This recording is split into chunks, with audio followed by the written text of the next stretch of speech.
And even in times of trouble and strife, remember, you've only got one single life. So take it and live it, and don't waste one instant. Go out into the world and show everyone you're brilliant.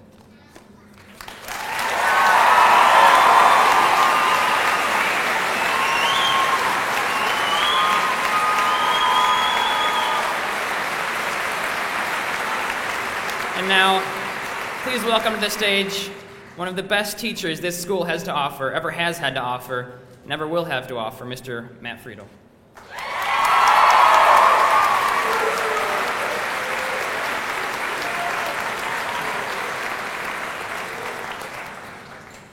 Oh boy, following Charlie. Oh my God. Good evening.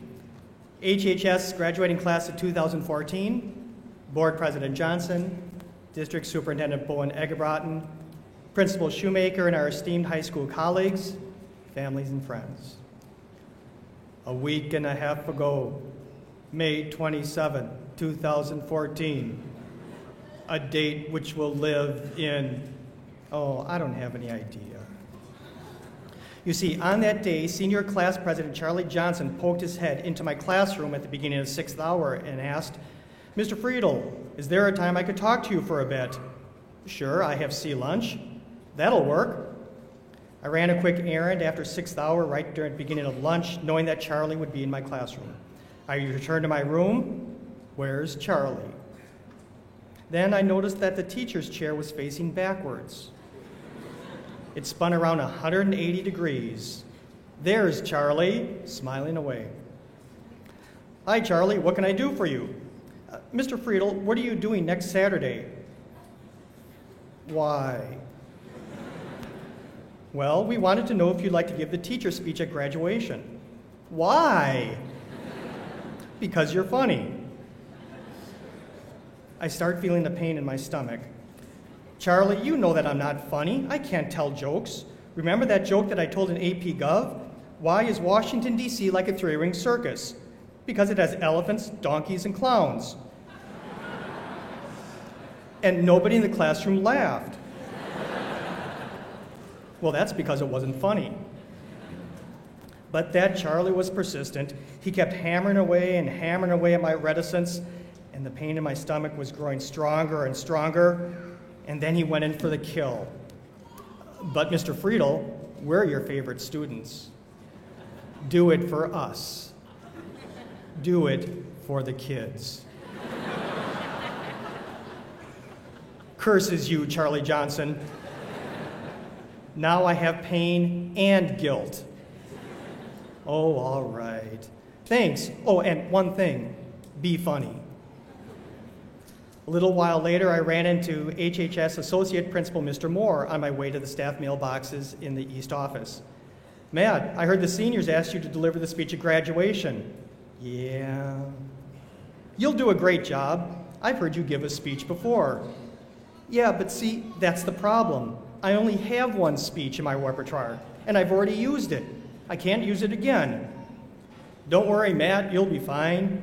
The HHS administration is unanimous in selecting high-achieving goals for its staff as well as its students, and we expect nothing short of excellence from you." "Oh, and by the way, be funny."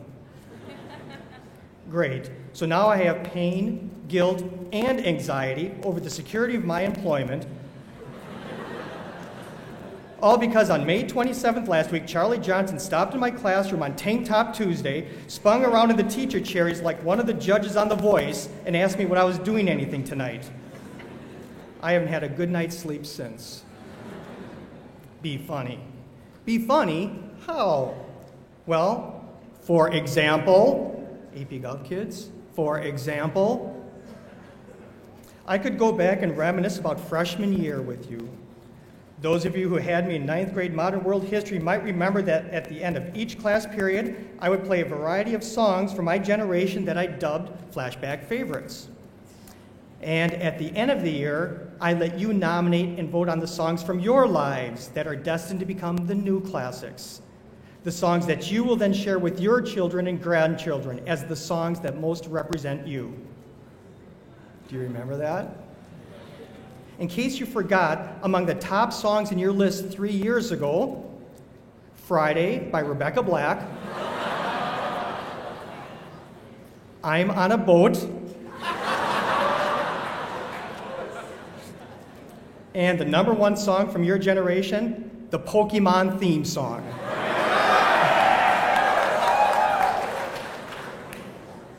And you want me to be funny. Be funny. How can I be funny when I can't relate to you guys in your obsessive use with this type of social media that exists today? For example, at 2 different times within the first few weeks of each other, towards the beginning of this year, both Chad Peterson and Bo G asked me if I followed Reddit. What's a Reddit?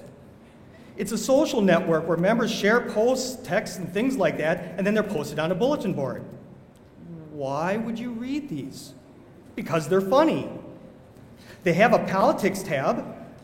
Well, can I use the posts in class? Well, can I save them and look at them later? Well, if you're a registered member, you vote them up or down, so there's no guarantee that they'll stay at the top of the list. But if they don't stay at the top of the list, then they're not funny to begin with. But that's why you have to stay on top of Reddit. Then about 2 months after that, I'm at a staff meeting, and the teachers are talking about something called Snapchat.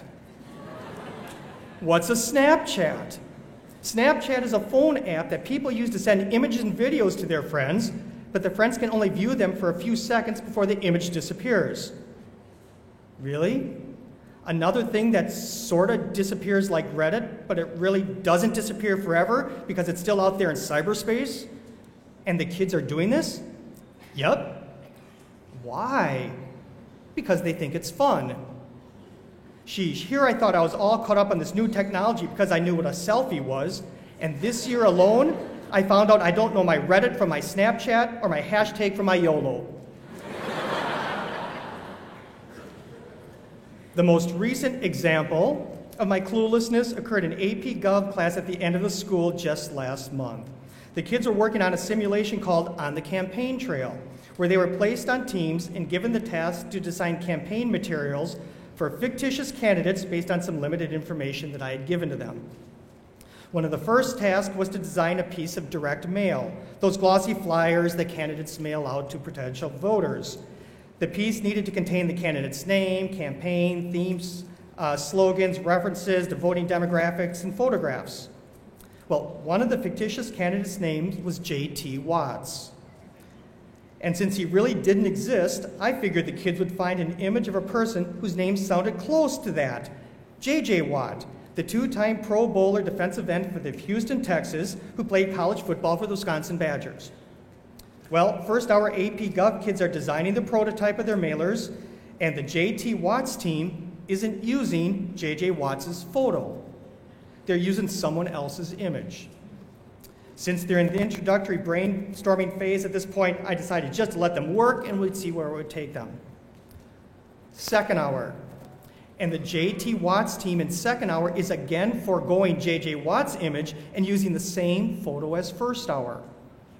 This time I figured that they found some ordinary person whose name just happened to be J.T. Watts and are using his photo.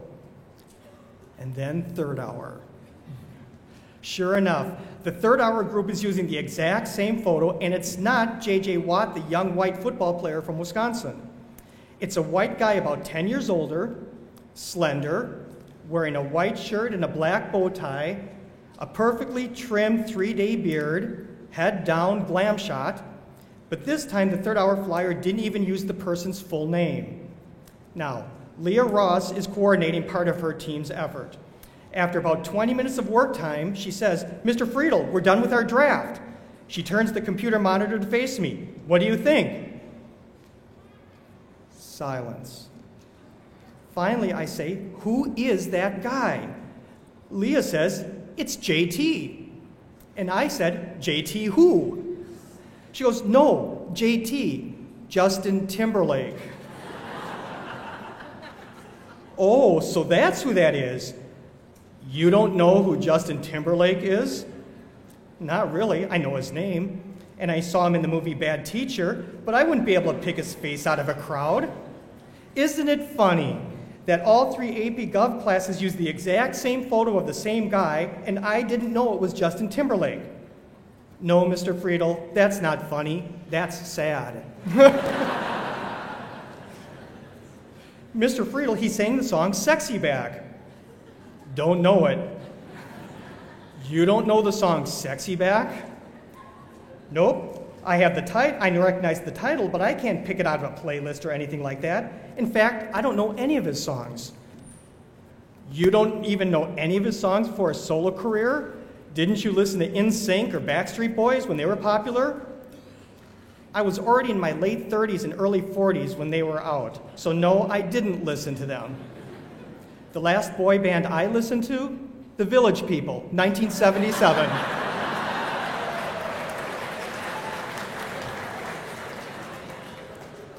So, what do we know so far? We know that I can't tell jokes, that I don't listen to the generation's music, that I don't understand their use of social media, and I don't relate to their cultural references.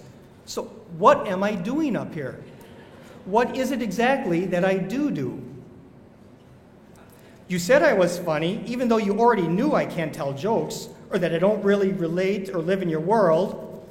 And then it dawned on me. You were referring to the laughter. There are 2 types of laughter. Laughter number 1, we learn to laugh with each other. We build relationships by sharing silly memories and silly events, and those bring us closer together. Sometimes we do this as an entire group of people, sometimes with just a few friends. Now, you and I have had a lot of laughs, the members of Class of 14, over the last 4 years, but due to time limits tonight, I cannot possibly explain all of those memories that we've shared with one another, especially since some of them make only sense to a couple of you in those memories. So, here's a partial list of words and phrases that will mean nothing to most of you. You know, kind of like Friedel's audio version of Snapchat Reddit bulletin board. Afro, Mr. Blue Tongue, Steam Boy, just back away from the computer, Mr. Friedel, Freaks and Geeks, 3 tracks, BRB, Mr. F, I'm glad you found a place to stay during advisory, Black construction paper mustaches, you beatniks. Yes, I know that I remind you of Mr. Yell. World War I was not started by Serbia. Calculator. So this is how liberty dies, with thunderous applause. Hudson Blanky. Modern family, modern ties, if all families and family ties. Insane. Whitewater, Whitewater, Whitewater, Whitewater, Whitewater. Good thing you stopped playing dueling banjos or you'd be better off dead. IRHC. And no, Shane, I will not arm wrestle you. So again, laughter number 1, we laugh with each other. But more important is laughter number 2. We learn that it is okay to laugh with oneself. Make fun of yourself every once in a while. We all do funny things from time to time. Don't let yourself be so serious that you can't enjoy life. Live a little and laugh a lot. We all need a time to wink as well as a time to see. Wisconsin-born poet Ella Wheeler Wilcox perhaps sums up my remarks the best. To quote her from her 1883 work, The Way of the World, laugh and the world laughs with you. Think about that. Laugh and the world laughs with you. And that, my friends, is no joke. Thank you very much and enjoy your evening.